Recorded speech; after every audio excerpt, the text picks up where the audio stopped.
Now it's time to finally start coding up our game and put into practice what we learned so far about the DOM.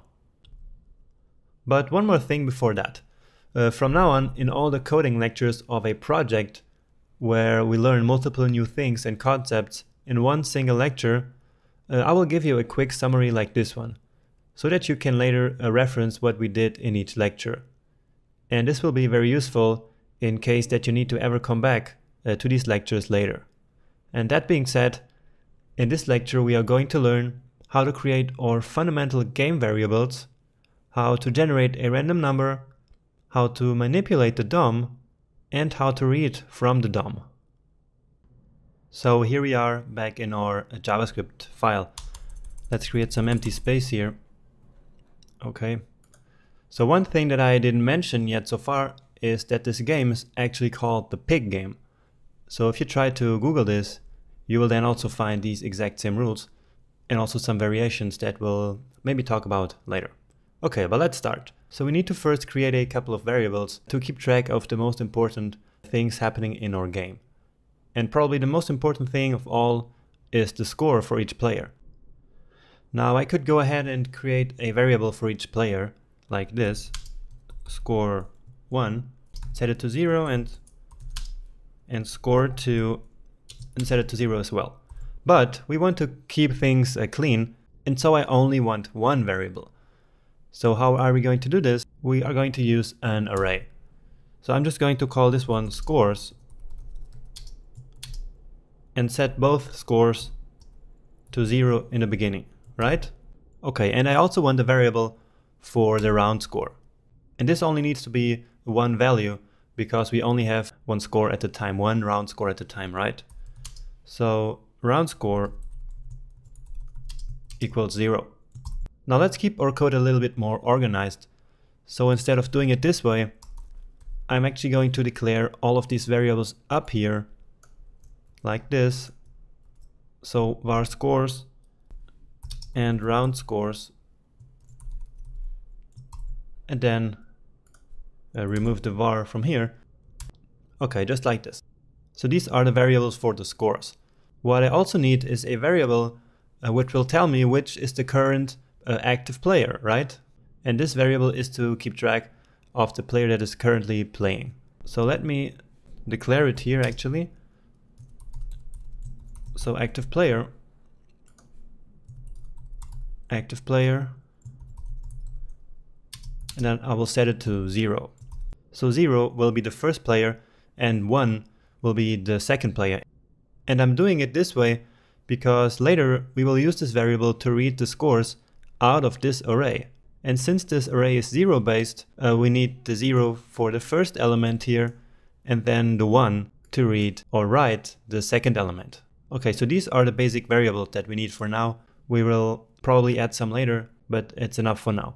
So let's now think about the dice. So in order to create the dice, we need to calculate a random number, right? So let's call it dice. And of course, as you know, I need to declare it here. So dice. And now I'm going to use the math object. And the math object is a JavaScript built-in object that has a lot of properties and methods for mathematical constants and functions that can be very useful for us to do this kind of calculations. And the random one is one of them. But let me actually show it to you in the console. So I'm just going to set this to some value and then come back later here. So to open the console, I'm opening Google Chrome, and actually I will simply open my file here. So the index.html file, which will then open our app and our user interface. Okay, so here we have it. So this is the default. So when we open this, we actually already have some pre-filled numbers here, as we can see in our HTML here. So you see here 43 is the score for player 0 and 72 is the score for player 1. Okay, but back to the console. I'll hit inspect and then head over to the console. Now let's start by using the math object. So math dot, and now there's a very handy method called random, which basically gives me a random number between 0 and 1. So if I run this again, it will give me another number, and another, and another, and another. So these are all different, right? Now, I don't want a number between 0 and 1, right? I want a number between 1 and 6. So the first thing I'm going to do is to multiply this value by 6. So let's clear the console. So if I multiply this by 6, then we will have a number between 0 and 5, right? So 0.9, 4.6. Okay, but you see the problem here, because these are decimals. But we don't want decimals, what we want is an integer, right? So there's another very handy function in the math object, which is called floor. And the floor method simply removes the decimal part of a number. So let's test it. For example, 4.6 will become 4. Okay, so what we should do now is to use this with the math random times 6, right? So I'm going to use math.floor of math.random times 6, which is what we had before. And now this will give me a random number between 0 and 5. So 0, 3, 1, 2, 2, 1, 4, 4, 3. Okay, so as I said, this will be a number between 0 and 5, but we want from 1 to 6, right? So all we need to do now to make this perfect is to simply add 1. Okay, so now this will give me a nice number between 1 and 6. So let's now copy this, and I did this in the console so I could show you the effects of the random number generator. But now we want this in our code. So I'm coming back here and paste it here. So now our dice variable takes this random number each time that it's defined. So let's now console log this dice. Can close up the console. No, actually we can't, of course. Alright, so 6. And if we now reload this, then this time we have 5, 3, 6. So as you see, this is a random number now. Okay, so this was the first thing. Now the next thing is to actually do some DOM manipulation. So let's do that. So as I said in the theoretical lecture, the object that will give us access to the DOM is the document object, right? So let's use that. Document. Now there are a couple of methods that we can use to select elements from our web page. And the most useful one, and the one that I use all the time, is query selector. So again, I need to use the dot and then query selector. Alright, and how does query selector work? So query selector is really to use because it lets us select stuff exactly the way we do it in CSS. The only difference is that it only selects the first element that it finds, but there's a solution for that I will show you later. But for now, what you need to know is that it's really easy to select things with query selector, because if we know how to select stuff in CSS, then we can do it with query selector. So let's now select something from our page.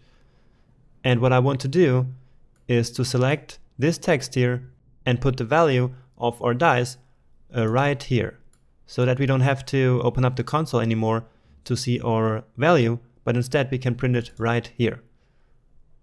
So in our HTML, we see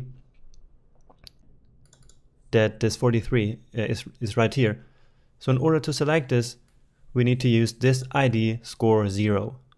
And if we wanted to do the same thing for the other player, which is player 1, then we'd have to use score 1. But now all we need is score 0 here.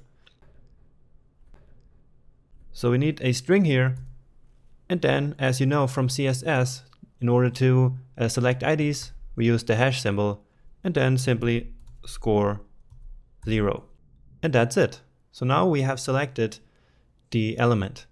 Now if we want to change the text in this element, then we need another method, which is the text content method. So text content. And now we can simply say that this should be the dice, which is the variable that we define up here. So I can now remove this and check out our web page. So let's now really close the console and reload this. And now actually the dice appeared here, not where I wanted it, not down here. So let's reload this. Okay, so the value appears here, but it's no problem, right? So 6, 6, and 6 again, and now 2, and 5. Alright, so this is actually working. Not the way we intended to, but it's still working.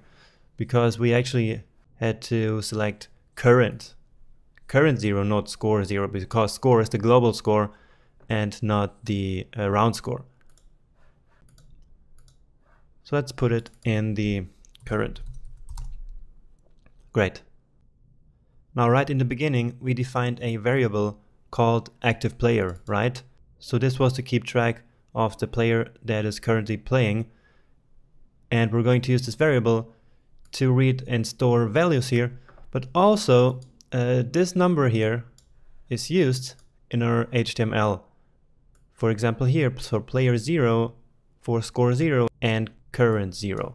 And down here we have 1, 1, 1. So we can also use the current player variable to select stuff, right? All we need to do is to build our string here. So I can do current and then plus active player, right? Because of type coercion, JavaScript will then convert all of this to current 0 if this is 0. But if it's 1, then it will be current 1, which is exactly what we had before. But now it's more dynamic because then we only have to write it once. So when we change the active player, then the score will be printed in the other label. So let's test this. So let's set this to 1 and let's see how this works. Okay, so now we have it here. Let's dice again, roll the dice again. So 6, 1, and 2, and so on. Okay, cool. So what we did was to simply change the content of an HTML element here. Now to change the content of a selection, there are actually two ways. So we used the first one here, which is text content, but there are two ways. And the text content that we have here can only set plain text, so no HTML. But if we want to put some HTML also in the selected element, then we have to use the inner HTML method instead of the text content. So let's see how that could work. So let me comment this out and write it again. So document.querySelector, and I want again the current one.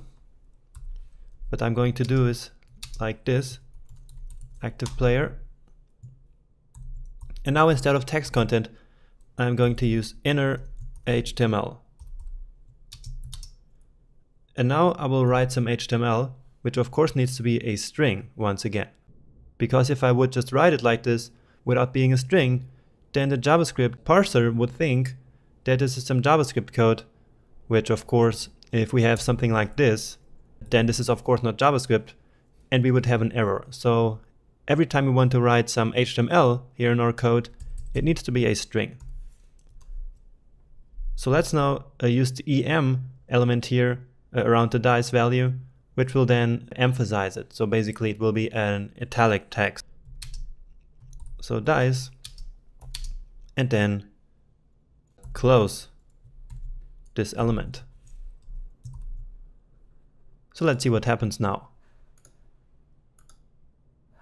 Alright, so now we have this italic text here. So it is slightly to the side, right? This number 4. 4, 6, and so on, so on. Okay, so what would happen if we would simply do this with the text content method that we used before? Text content. So let's reload this once again. And then we would have all this text here, because once again with this method we can only set text and not HTML. So then it would interpret all of this HTML code as plain text. So this is not what we want. So this was just to illustrate you. Set it back to inner HTML, and I will comment it here, because what we want really is this. Okay, so we just did our very first DOM manipulation. which means that we use this query selector method here to manipulate, to change values in elements of our web page. Now we can also use this method to actually only read the elements from our web page and then store them in some variable, for example. So let's now do that. I will create some space. So let's simply create like a random variable, and this is just to show you var x, and once again document dot query selector, and let's now use something else. For example, the global score here, right, which is 43. So again, this is an ID, so I use the ID selector that we already know from CSS, and then score 1. And this time I'm just going to write it out like this, or actually score 0, because this is just to show you how we could use a query selector the other way. Okay, and now the text content. So this time we don't set it to equal anything, because again, this is just to read the value or the content of the element with this ID, score 0, and then store it here into variable x. So let's quickly console.log x so that we can see that this also works this way around. So I am going to hit Command-Alt-I to bring up the console, and let's now reload the page. And here we are. So 43, which is the value that we read from here, stored in our x variable and then printed right here to the console. So this works not only for setting, but also for reading. And in this case, when we do it like this, we say that it's a setter because we set a value, and in this case, we say it's a getter because we get a value. Alright, and now there's only one more thing that I want to show you in this lecture, which is that we can also use the query selector to change the CSS of some element. So let's now use the document object once again, query selector, which will return a selection, and I'm going to go back to the web page. What we want to do now is to hide this dice here right in the beginning. So when we open up the game, we don't want to see this dice with this random number here, right? So in CSS, we do that by setting the display property to none, right? So let's do that. So in our HTML, where do we have the dice?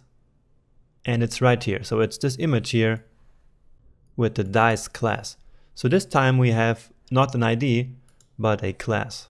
And to select the class, it is the dot selector. So all we need to do is dot dice.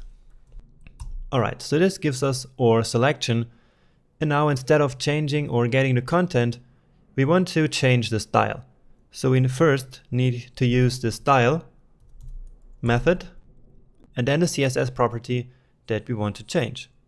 And it's as simple as that. So as I said, we want to change the display property and set it to none.